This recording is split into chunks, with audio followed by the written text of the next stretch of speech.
Thanks everyone for coming who is already here. I'm just going to wait another minute or so before we formally start, just to give everyone another minute of grace time. But it's nice to see we already have quite a few people, which is wonderful.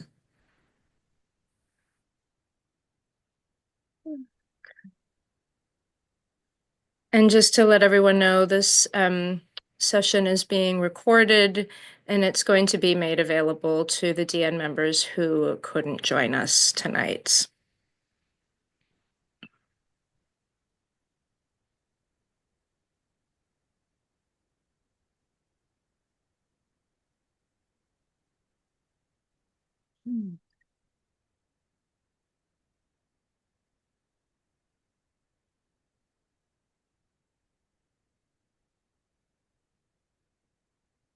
I have some people coming in.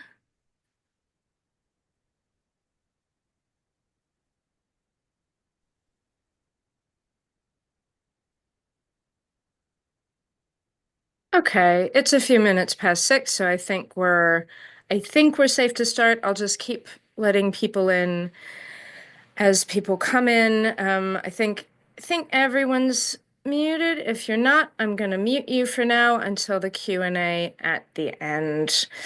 All right. Thank you all so much for coming. Welcome to our first event for 2025. Happy New Year to everyone. This is our event on non-Western dramaturgies. I'm Sarah Siegel. I was on the DN board until very recently, and I've now handed over to some other wonderful people. I'm a writer, dramaturg, director, bloody, bloody, blah. We're all lots of things. So thank you very, very much for coming again. I am going to briefly introduce our fantastic chair, and then he's going to introduce our wonderful speakers. So let me start there. So Professor Kene Igweonu is a Pro-Vice Chancellor and Head of London College of Communication, University of the Arts London. His background is in international theatre and somatic practice. He retains an interest in storytelling, Black British theatre, theatre and performance in Africa and its diaspora, as well as the Feldenkrais method in health, well-being, and performance training. A champion for creative education, Professor Igweonu is a council member for Creative UK and a former chair of Drama HE and president of the African Theatre Association. We are going to have roughly 45 minutes of discussion, and then we will have a Q&A at the end. Over to you, Kene. Thank you, Sarah, and thanks for the invitation again. Hello, everyone. Good evening, everyone, and thanks for joining us for this very important panel discussion on non-Western dramaturgies. In this conversation, the panel will explore dramaturgical approaches and practices that challenge and provide alternatives to Western and Eurocentric dramaturgies. Before saying further, I'm going to introduce the panelists. We have with us here Pooja Ghai. Pooja is currently Artistic Director and Joint CEO of Tamasha. Pooja is at the forefront of leadership change and active in organizations whose ethos help to give voice to marginalized groups. She is co-chair of Stage Directors UK, a trustee for Theatre Workshop, and an associate artist for Kali Theatre. She has directed over 20 productions at venues such as the National Theatre, Royal Shakespeare Company, Shakespeare's Globe, Manchester, Royal Exchange, Lyric Hammersmith, Hampstead, and Theatre Royal Stratford East, where she was Associate Director between 2015 and 2017. Her most recent credit is A Tupperware of Ashes by Tanika Gupta for the National Theatre. So welcome, Pooja. Thank you very much. Very lovely to be here. Thank you. Our second panelist is Chinonyerem Odimba. Chino is a Nigerian-British playwright, librettist, screenwriter, director, and poet, as well as artistic director and chief executive of Theatre fahodzi. As a director, Chino has worked for Bristol Old Vic, Theatre 503, High Tide Theatre, Regent's Park Open Air Theatre, and BOV Theatre School. She also works as a dramaturg and script editor across various theatre productions and as a multidisciplinary artist. Her work involves new technologies and art installations. She has been shortlisted for several awards, including the Adrian Benham, Alfred Fergon, and the Bruntwood Playwriting Awards, as well as the Women Playwriting Prize. She won the Sonia Friedman Award and the Writers Guild Award for Best Musical Book Writing. Welcome, China. Really lovely to be here. Thank you for the invitation, Kene. All right. So without further ado, in this conversation, like I said earlier, we're going to be, the panel is going to be exploring in conversation dramaturgical approaches and practices that challenge and provide alternatives to Western and Eurocentric dramaturgies. My role as chair is to guide this conversation, as well as how we collectively envision ways to broaden, enrich, and decolonize dramaturgy. So this is not only, and I don't think this should only be kind of a theoretical concern, but I think it's a really practical one that affects each of our practices and how we take our practices forward. And it speaks to the necessity for decentering Western canons and dismantling hegemonic perspectives that have long dominated theatre and performance studies in the UK, and dare I say, global, not more generally. So without further ado, I'm going to invite our panelists to start off this conversation on non-Western dramaturgy. So who was going to open for us? Should I invite you, Pooja, to open the floor? Well, I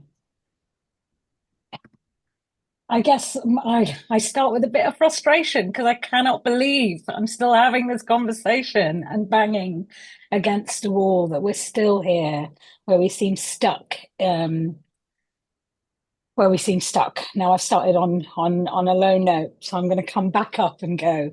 There are so many stories from global majority perspectives that I think are critically overlooked, just because, in a very crass way, of the fact that we have been in patterns for so long, that we've defined stories in such a particular way, there is a lack of curiosity. And I think, for me, what's exciting is that we're in such a big moment of change, and to really open and broaden and look at what global perspectives are, not through the white lens, and actually be brave enough to celebrate that conversation instead of running from it. Thank you. That's a really good opener. And Chino. I mean, I've been having this conversation pretty much since I wrote my first play 25 years ago. I was born in Nigeria. I came to this country when I was 7 years old. And at the point where I started putting anything on paper, I realized my way of understanding the world and expressing what I understood of the world and what I felt seemed very different from what I was seeing in the books that I was madly in love with, but were not reflecting that. And this, I guess for me, this has been a really personal journey, both as a writer and as someone who is trying to understand how I uphold the things that have, the traces that have been left in me of my own heritage, and actually to not push them down, but to find ways to shine a light on them. So for me, this conversation sits in a very, I want to say, very beautifully flowery area of the personal, the political, and the professional all meeting, because it's been a conversation that has started from the minute I even attempted to call myself an artist or a writer. So that's where I've been exploring for a very long time. Thank you. So before we carry on, just to remind everyone, if you don't already know this, we're going to keep going, and the last 15 minutes will be for Q&A. So if you've got any questions, get them ready, and you can put them in the chat or raise your digital hand, and I'll call you to ask the questions. Okay, so it's really interesting that, Pooja, you started from a place of frustration, but also at the same time recognizing that we're at a moment of change and we're seeing a bit more change in the sector. Could you say a little more about that? I mean, the excitement about the potential, the possibilities of change. And I'm saying this thinking of often I've heard people describe dramaturgy almost as a kind of fixed universal practice that is very much Western, but we know it's not. We know it's dynamic. We know it's culturally situated. Could you perhaps say a little bit more about how that's coming through in the examples that you see or in your practice? I think the conversation is a bit more front and center now. I think, I think there's been a lot of progression because there is a collective movement that's growing, and I still think there's a long way to go. And I think it is quite a nuanced conversation because actually, like you just say, dramaturgy, it's embedded that there is a structure to that practice and that is how it works. Much like it's embedded that this is a canon that has value and has sustenance and can keep going, hence we keep doing that canon. And I think a lot of it is about education. It's about learning. It's about the stories we read. It's about the way in which form and language are used that we're used to. And I guess, if we think about ancestral folklore and legend and myth, those are rhythms and aesthetics that are very different to a Eurocentric form of playwriting that maybe we are much more familiar with. So I think what's exciting is looking at broadening that and our perspectives to where we place value and excellence. And also in our sector, it's about producing work. And that's where we fall down again, because that's where we don't have the freedom to tell our stories in which way we wanted to explore and to fail and to grow. To get commissioned and produced, we're on a very different hamster wheel of which those notions get curtailed. So recognizing it, having awareness to it, having the tools to know how to go, this is the support I need around me to best nurture that artistic voice. And Chino can speak to that in a very different way, whereas as a director, I hold that space and that writing in the rehearsal room and bring it to life in that way.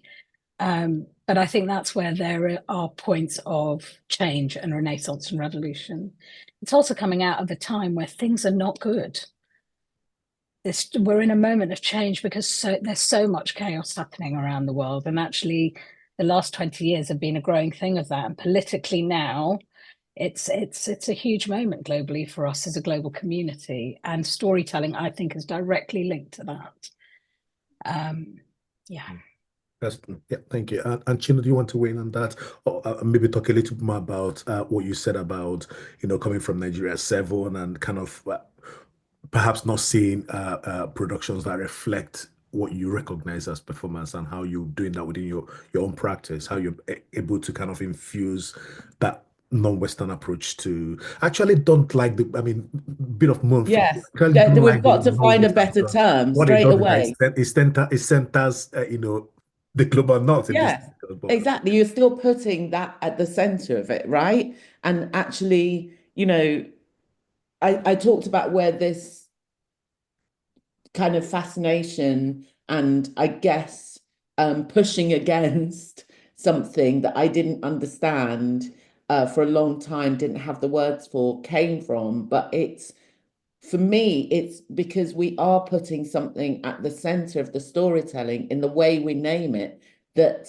means that it's still centralized even in the way we speak about it. But where this has taken me, when I started writing, I was very much, I realized that I had this real sense of nature that I'd where I was born, where I grew up, you know what I'm talking about, Kene, is that lushness and rivers. And so some of my earliest memories were that. And when I started to put words and started to express stuff, all of that stuff was still very much alive in me.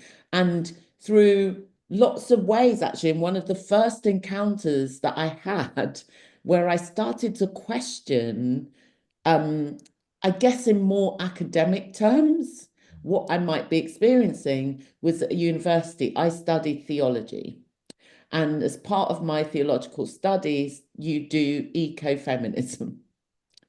And it was the first time anything had put even close to a language to the things that I was starting to think about and to explore. And where that's led me is that, when we look around, I think we do need to find a new title for it. People are trying to find that. Now we're talking about climate dramaturgy, which is great. But again, we're only talking about it because it's become an emergency situation for the Western world. Climate issues have been an emergency situation, certainly for West Africa, East Africa, South Africa, North Africa, for a very long time. And so it's only when things become focused in terms of the European imagination or the Western imagination that we start to try and look at it. And so I think it's brilliant that people are using those lenses around eco dramaturgy and climate dramaturgy. But actually, when you start to explore this, there's so many conversations about how dramaturgy can be informed by nature and how Indigenous dramaturgy, we know Indigenous dramaturgy, we've been watching Indigenous dramaturgy on our screens and through our cultural exchanges.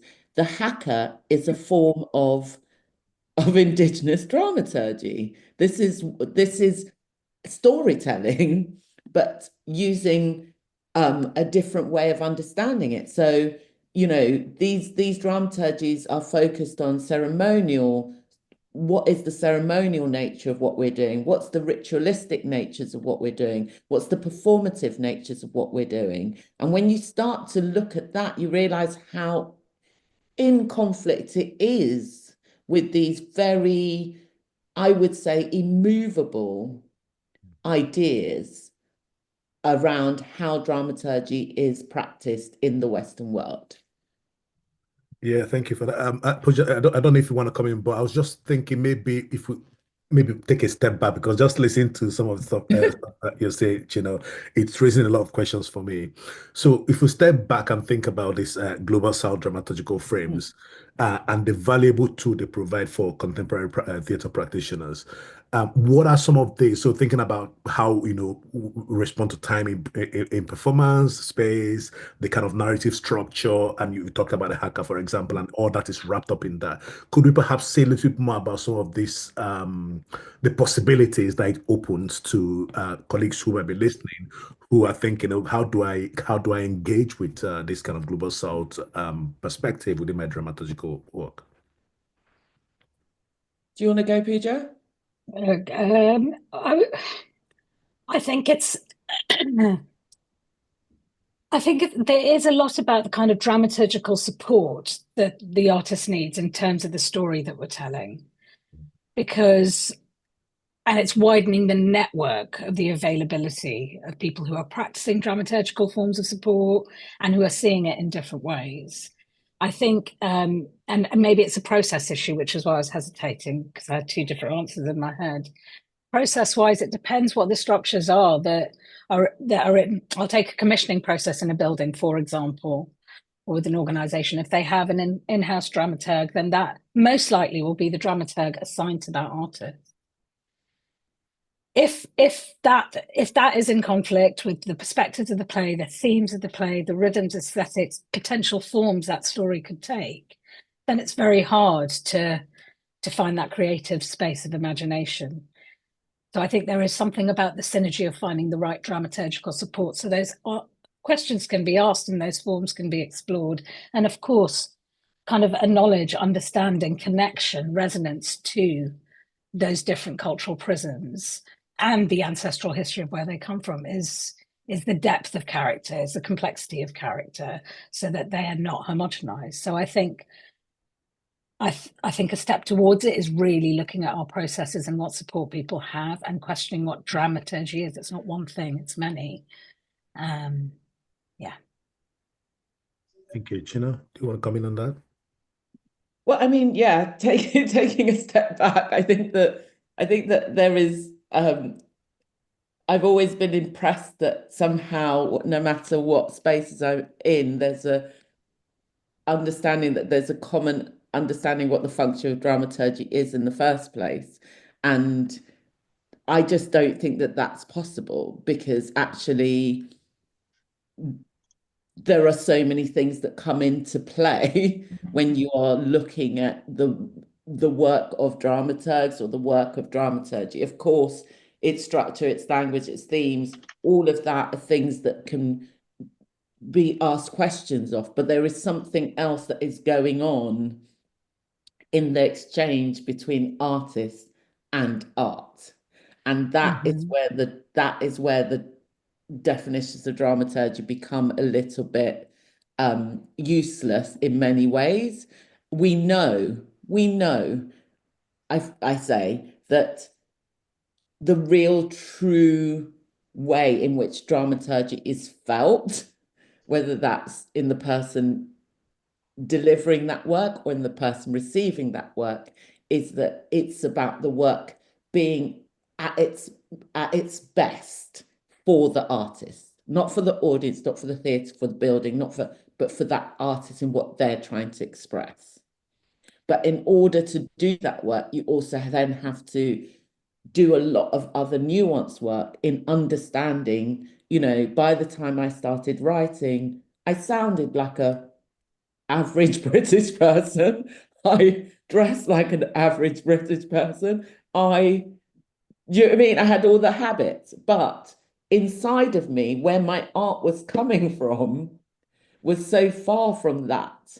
And it would take a conversation between me and a dramaturg in order to understand where my art is coming from. But if you are asking my art to fit into these certain models, that when we also can all happily, I hope, in 2025, say there's no such thing as a perfect play, but actually there is an overriding idea of what makes a good play, and we spend more energy trying to get some plays to fit into this idea of what makes a good play than we do the energy that it requires to know where the art is coming from. Thank you. Pooja, do you want to come back on this kind of step back and again? Well, I totally agree with what Chino said, because actually the starting point is where the seed is, and actually where those conversations are cultivated and how they're grown. I guess I don't know whether this is broadening as well, but there's something about spaces to imagine and to actually connect with how you want to respond to the world that we're in today. And actually, what is the role of art and storytelling and new writing and stories from, the global south and different perspectives? Our histories are interlinked. We are inextricably linked, actually. And the other thing is about the intersection of our stories and cultures globally. And so many of us have come from so many different places. So I think there's a lack of curiosity around all that, which directly affects the stories that we then actually see being produced. So nurturing those spaces, I think, is a starting point. I say that those spaces are happening across the nation. People are trying to find it, but there is still not a normalization to those stories, I guess. So I guess that's the thing that I would be interested to know, what those barriers seem to be consistently over time. I think that's a really interesting point. And as you were speaking, I was thinking about the fact that you earlier you mentioned the place of education, and I think that's right at the beginning. And I think that from what you're saying now, I'm just thinking in terms of the collaborative practice that we have within the sector, how dramaturgs and artists and writers, do we get a sense that people are actually in their own individual practice open to this intercultural collaboration that respects and amplifies global South voices and gives and kind of gives an equitable platform for those voices to be heard within those spaces that you're talking about? Do we get a sense that that's happening on an individual level? Because I say this because often we think about these things as institutional problems. And I think absolutely there's a place for the institution, because we know that some of the institutional structures hold back this kind of freedom of other voices. But what do you see about the role of the individual practitioners and artists and dramaturgs within that process in their own individual practice? And maybe you can give an example of how you've done that in your own practice, or you've seen other people do it in their practice, of enabling and opening up that space that is equitable, not tokenistic.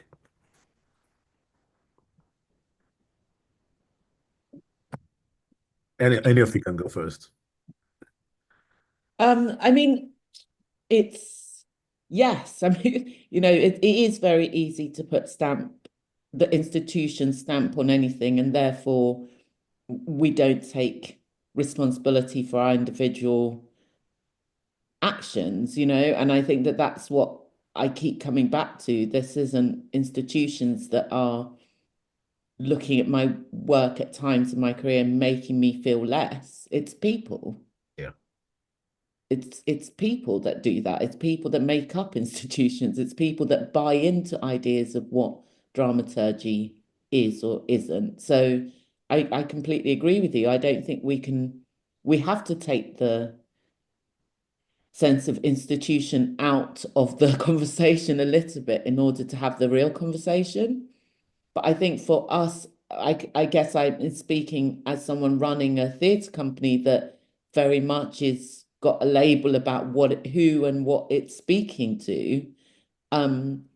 That's definitely something I've brought to the organisation of going, well, when a piece of work is being developed, when an artist is talking about a piece of work, finding out where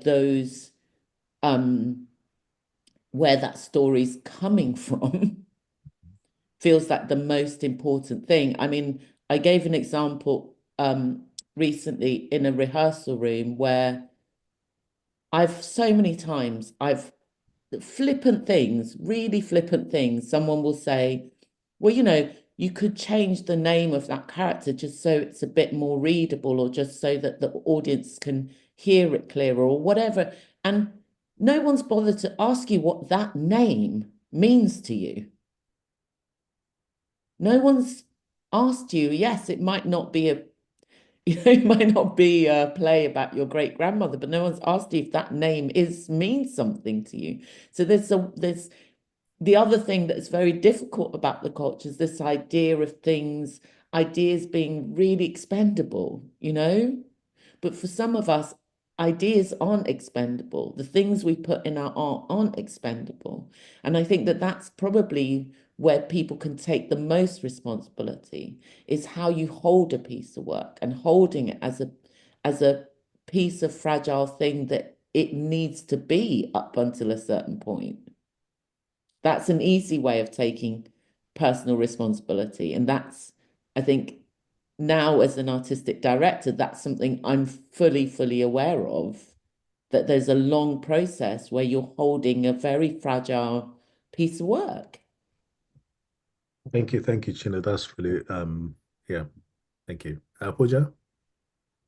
Yeah, I totally agree. And actually, there's a sacredness as well around creating the art, as it were, and that, I think, is something in of itself that needs its own growth and expansion and nurturing.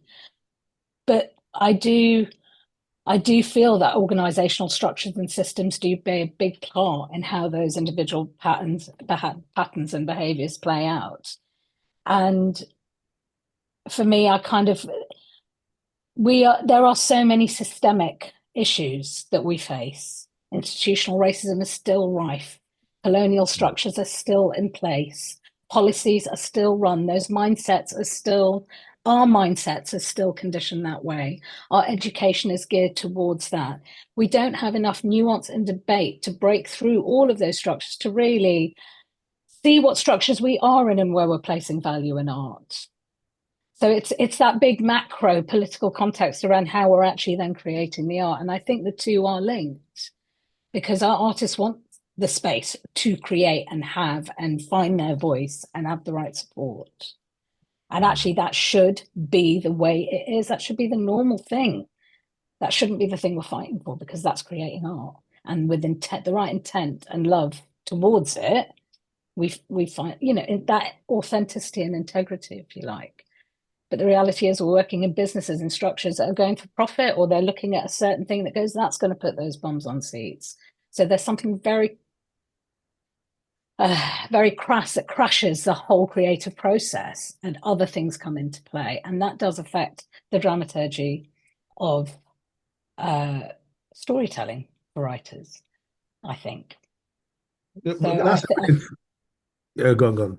No, carry on. No, that's a really interesting perspective, and maybe I'd like to hear from Chino about how, because to my understanding, I think actually broadening perspectives in terms of how we create, we work, what we create, actually brings in people. It does create that so-called Bowman said.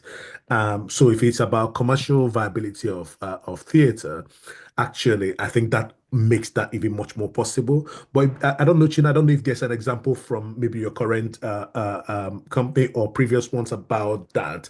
Do you find that as a barrier in terms institutional in terms of, the need to just get on with the work and do it in the way people recognize it and rather than trying to do something different and something that challenges people to think differently as well?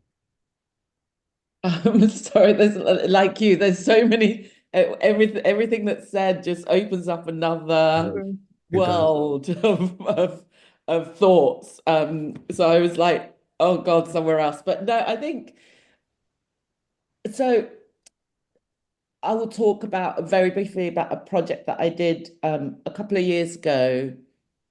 Like I said, I spent a lot of time as an artist trying to prove that there is this other thing and this other way I want to be able to tell stories, and this is how it's pouring out of me. And what was interesting about that twofold was, one, that people assumed that I didn't know my craft, which was a really important thing. So because I had studied magic realism and the political resonance of that form, I actually was moved by it enough to start to bring it into my work.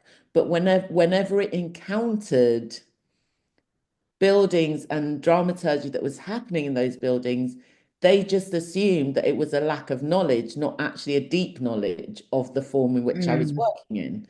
So that was the first thing that was happening. So I cannot count how many times, even as a very experienced writer, the words beginning, middle, and end were recited back to me. Because the idea that I wasn't working in in that way meant that I just didn't know it, which is a really interesting thing. But secondly, I think that one of the most important things that came out of I did a play a couple of years ago called Black Love, and it was the first time as writer and director I was really digging deep into some of these ideas. And I think that one of the things that I'll say, because I genuinely don't have the answer or the magic pill for how we solve it, but the marriage in terms of Western conventions around the spoken language makes it very difficult for people to get over. They centralize dialogue, and it's a very what that does in a way is all the spaces in between dialogue, which we're aware of that happen in any script. When you widen those spaces, you allow for something else to take place. But if you're wedded to this idea, which again, I come from a culture that's not wedded to written language, oral language we're just not wedded to that way. We don't have to write books to pass on stories, and so there becomes this confusion, is the best way I can put it, between what we're actually saying in a play and what we're feeling.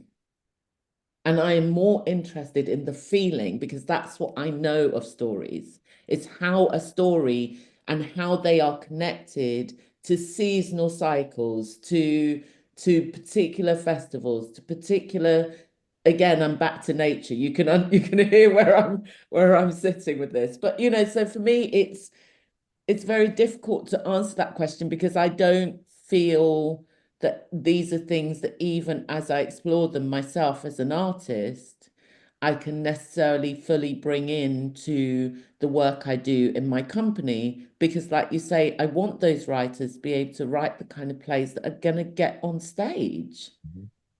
And I'm not always advocating for work for just my company. I'm sometimes advocating for work just for writers to explore the opportunities around them. And in order to do that, I have to help them make work and support them in making work that speaks some of that common language. So I sit as an artist, I sit as someone who's facilitating the work of other people.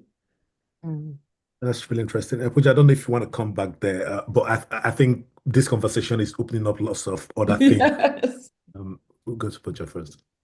I was just, it's you know, it's kind of like it's a multi-pronged approach to keeping these conversations happening, really, so that we understand what artists needs, how they are feeling, how they've gone through a process. What we need to see, I mean, we've said it. I hear myself saying it, and I feel like, oh my God, I'm repeating myself over and over again. We need to see these stories on our stages for our audiences, for our communities, for that to be part of our rhythm, not exceptional pieces that then homogenize everything about a culture or a situation. And then we don't see anything for years to come, or we see two in a go and then nothing again. I mean, it's artists' voices, and a lot of artists from the global south, or rather, I should say, it's very rare for their work to get reproduced more than once. Mm-hmm. And it's new writing. It's a response to, it's our living history. It deserves the same interrogation, the layers that are under a piece of writing over and over again, how you get more of it each time.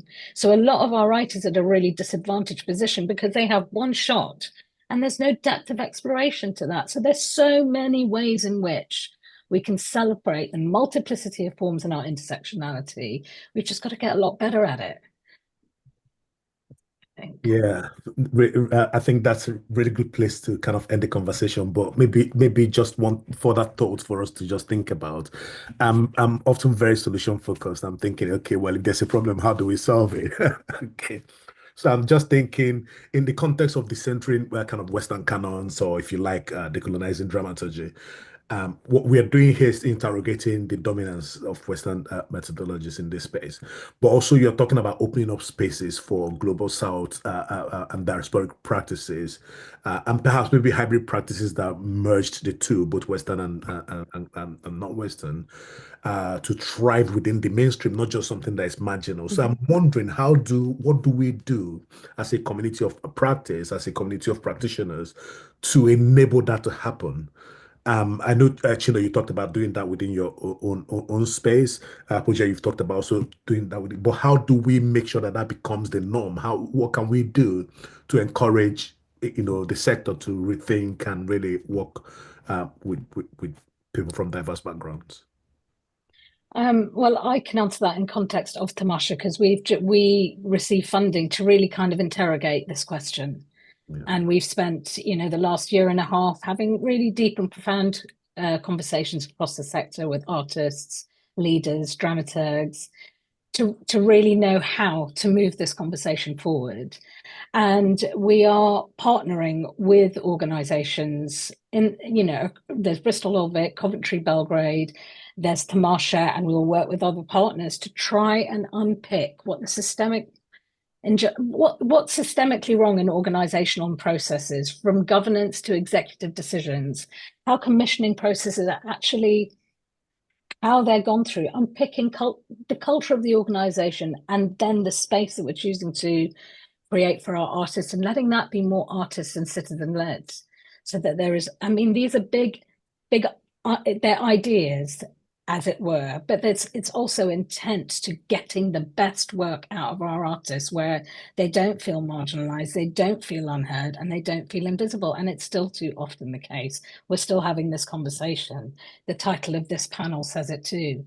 We're not talking about our collective artistic workforce and what we're responding to as a nation together as artists from all over the world, and what that brings to us as practitioners of a form of storytelling that is about making the world a better place, is it not, in whichever context we're looking at it. So I think that's our response to it. to really work with partner organizations, our audiences and our communities, to look at all those kind of barriers and inequality and the processes and where we place our value and our budgets, and kind of finding those sweet spots and then trying to work on what we can. We have no answers, but we do have intent and a call to action together. And that's what that program called Shift is really trying to do. What is collective action? What do we get by that? How do we galvanize more movement and hopefully affect change? Because there's more of us collectively doing it and holding and supporting each other. We're not fighting the fight on our own. That's great. That's good to hear. Chino? Solutions, Kene, solutions. I think what I will say is that we've talked so much in this conversation about the kind of work that might sit in this, and I'd say that that work is happening, but only certain people are allowed to make that work. That's the point. And so if everyone in this Zoom room decided from tomorrow to think about the most formally exciting, strangest bit of theatre that they've ever experienced and that they loved, could they apply the same rules to the last thing they read by a black or brown writer or Southeast Asian writer? I think part of the issue here is we keep having the goalposts moved on us. There are writers from the Western world who have literally made their careers out of the very things that we are sort of alluding to in this space. It's harder. So practically for me, the way I do that is to create such a welcoming space for artists who are interested in playing with form. This has been a consistent bit of work for Tiata fahodzi. Where are the global majority artists? Where are the black and brown artists who are really playing with form? How do we say, firstly, it's okay, just because you're playing form doesn't mean you don't know what playwriting is. Secondly, how do we create the conditions for you to feel completely supported in making that kind of work? And also we learn enough to be able to provide the right care for that kind of work, that precious thing we're holding. But I think also, again, I'm being very practical. I remember when I was starting as a writer and I went to a BBC workshop and they had which was really useful if you're new to writing for screen. They had a list of questions that you had to ask yourself before you started writing your script. And they were meant to be questions that kind of sparked you on that creative journey. And I do wonder, and it comes back to a word that Pooja's already used, but I do wonder if a lot of this is about curiosity. Be curious enough about where a piece of work is coming from, not where it's going to live, not who is going to see it, not how commercial or non-commercial it is. Be curious enough about where a piece of work is coming from in order to actually be able to be there, because that's what I consider dramaturgy to be there for the work. Thank you. And that's absolutely. That's a really good place to end this part of the conversation. And I'm now going to open up the rest of the conversation, the rest of 15 minutes we've got to questions and any comments from the audience. Thank you very much, Thank you very much, Pooja, for such wonderful conversation. I think I've learned a lot as well, and it's opened up lots of questions for me as well about how we do this precious work and move things forward.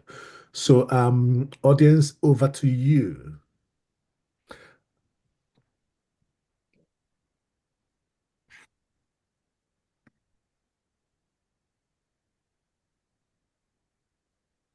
Okay, so we have is it all right if I read the comment aloud? Yes. So we've got from Lee Anderson, one thing I've been coming up against a lot is this idea that dramaturgy is about quote unquote solving problems in a script so that it's ready for an audience. This is obviously a hugely problematic starting point because it risks treating culturally specific experiences / forms as hurdles to overcome. What are the questions that we as dramaturgs need to be asking at that early stage in a writer-dramaturg partnership? Yep. Who wants to have a first go at that? Thank you very much, Sarah. Don't you know? Do you want to go? I think for me, I think you're absolutely, I mean, it's so spot on what you've just said, because I think a lot of it is that idea that you're starting with any piece of art being a problem. is you start from there, then, or having to solve problems because there are things that you don't understand. And I think that that's it's such a beautifully articulated question and experience. But I think part of the questions, like I say, that we should be asking is really going back and questioning these foundations that we think storytelling is built on. I mean, it's that I don't think people realize just how fixed these ideas are, and just how much they inform the lens in which, and we are literally using our lens. You know, we're not talking about lens in a metaphorical way. We are literally using our lens in order to look at the work. And so what is that lens that you are looking at the work through? And I think this isn't not just about writers from the global majority. I think this goes also, I've worked a lot with deaf, disabled artists, and there is so much of this that is happening in that work as well. And so we really have to understand how fixed some of these ideas are, and how, if you have been institutionalized, and I'm sorry to say it, if you have been working in British theatre for 30 years, 25 years, 20 years, then there is a level of being institutionalized into these ideas of what good stories are. And that's where we start. That's where the change starts. It's asking questions of ourselves and asking how we take that personal responsibility. Change starts here. Absolutely. Thank you, Chino. Pooja? That's beautifully put. Absolutely. I think. Yeah. Yeah.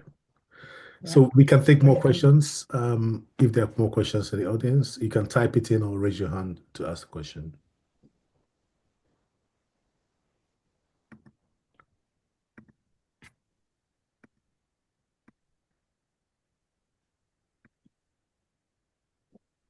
Lots of food for thought, as they say. I think, the wheels are turning and people are thinking and reflecting on what's been said so far.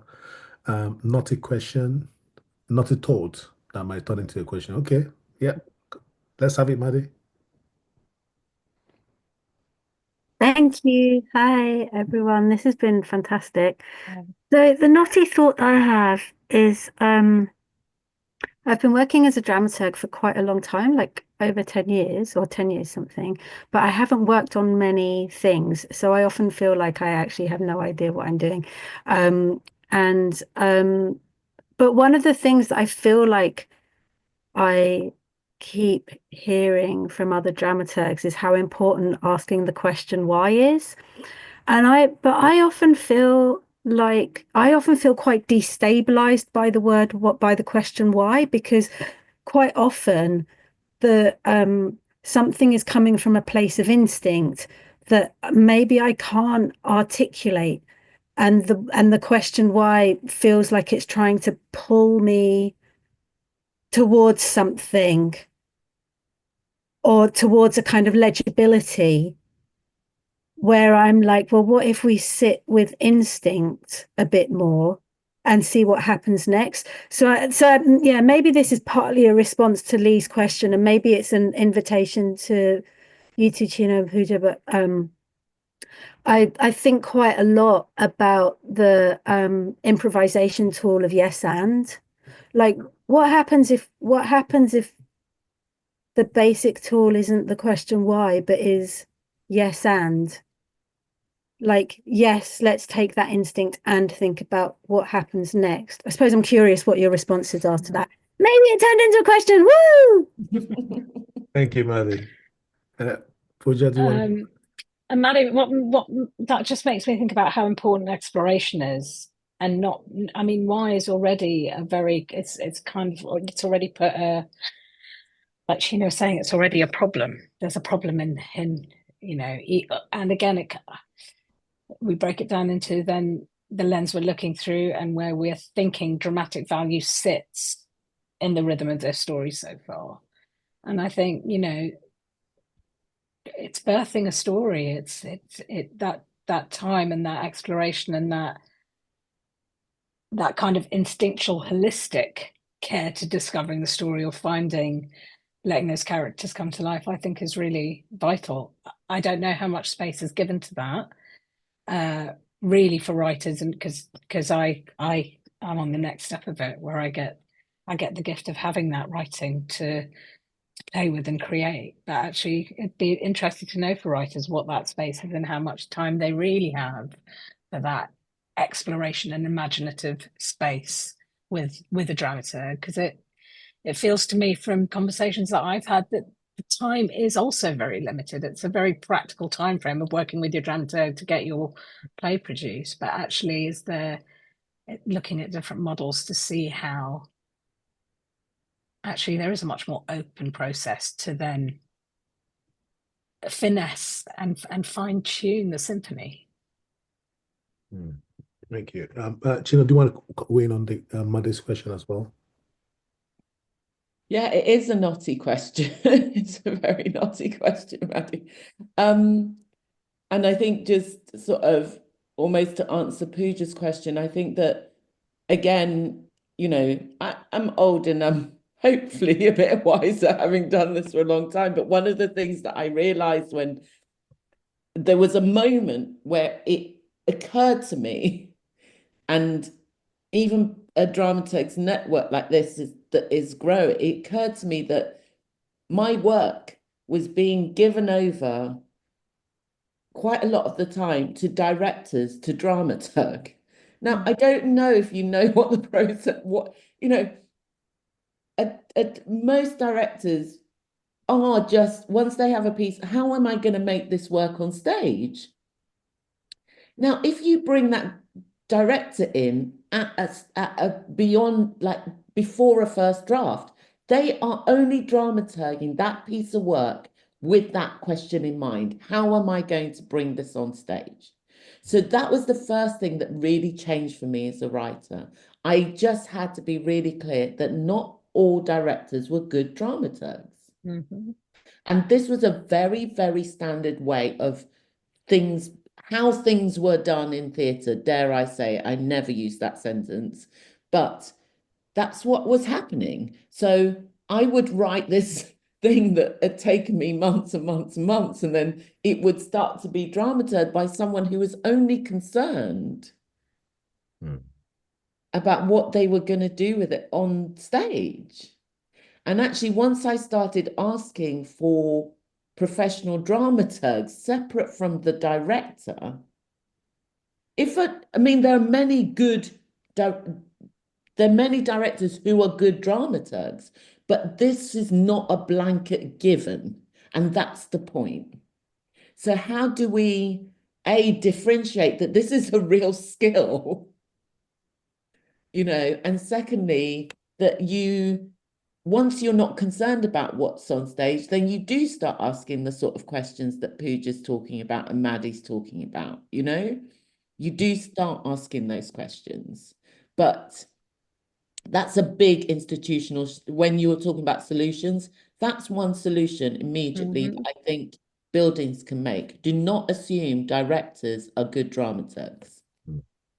Thank you very much. I think Just sorry, if I could just add to that. And the last show that I did, you know, the writer I worked with was working with a team of dramaturgs on her script throughout the process. And as we were in rehearsals, and I was there having conversations from a directorial dramaturgical capacity. So that segmentation was there for the writer, that actually where I'm dramaturging in this context is about what we're doing.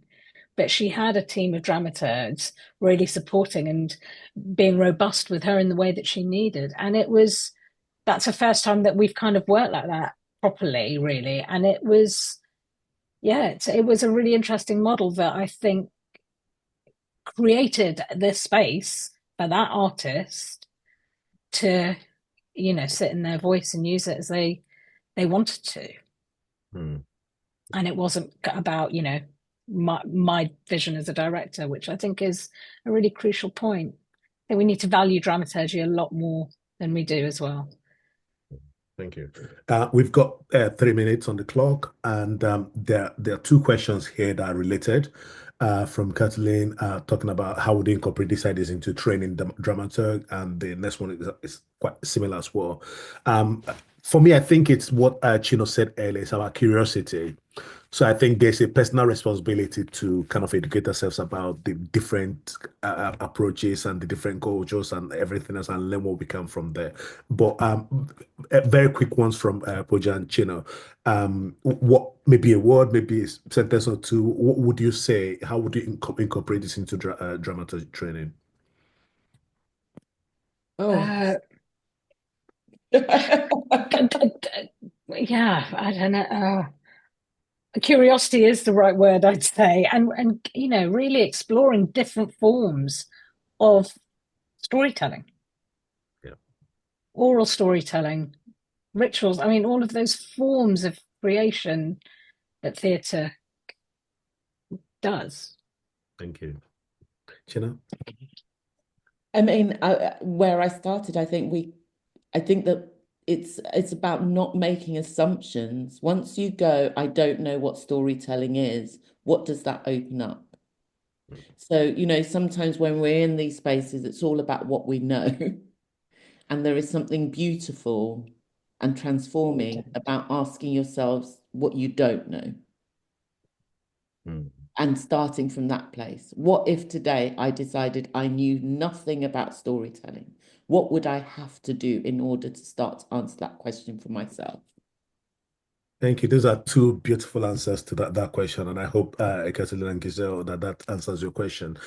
With that, we come to the end of this conversation, and I want to say a huge thank you to Pooja and Chino for such wonderful conversations. Like I said earlier, I think there are lots of new thoughts that is open for me, and I think I'm going to take the next couple of days and weeks reflecting on some of those. And I hope that for our audience, I hope you've also, that is done the same for you as well. I don't know if there's any kind of closing housekeeping that Sarah wants to do, but I just, if possible, for everyone on the screen, if you can unmute yourself and give a very raucous hand clap, and well done to Pooja and Chino. That'd be much appreciated. Do feel free to unmute yourself. It's okay to make a bit of noise as we close. Thanks. And a big thank you from the GN to all 3 of you for giving us such a wonderful talk tonight. It's been really illuminating and fantastic, and we're so lucky to have you all in the same place at the same time. So thank you again from us. Thank you for the invite. Thanks. Okay. Bye, everyone. Thanks. Thanks for joining. Pooja, darling. Thank you you so much. Thank you so much. Thank you, Kenny. Okay. Thanks. Bye. Thanks, Sarah. Bye.